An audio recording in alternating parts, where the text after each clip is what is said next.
Welcome back.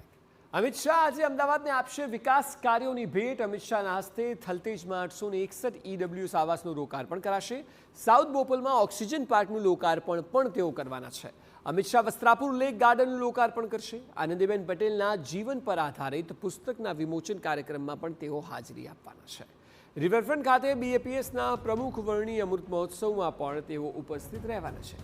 કેન્દ્રીય ગૃહપ્રધાન અમિત શાહ આજે અમદાવાદમાં વિવિધ કાર્યોનું લોકાર્પણ કરશે. સવારે 10:30 વાગે અમિત શાહ થલતેજમાં નવનિર્મિત 861 ઈડબ્લ્યુએસ આવાસોનું લોકાર્પણ કરશે. ત્યારબાદ સાઉથ બોપલમાં ઓક્સિજન પાર્ક, 11:30 વાગે સરખેજમાં નવનિર્મિત સક્રી તળાવનું લોકાર્પણ, 12 વાગે વસ્ત્રાપુર તળાવનું લોકાર્પણ, આ ઉપરાંત ગોતામાં વિવિધ વિકાસ કાર્યોનું લોકાર્પણ, વૈષ્ણોદેવી સર્કલ નજીક શક્તિ કન્વેન્શન સેન્ટર ખાતે ઉત્તર પ્રદેશના રાજ્યપાલ આનંદીબેન પટેલના જીવન પર આધારિત પુસ્તકની ગુજરાતી આવૃત્તિના વિમોચન કાર્યક્રમમાં હાજર રહેશે.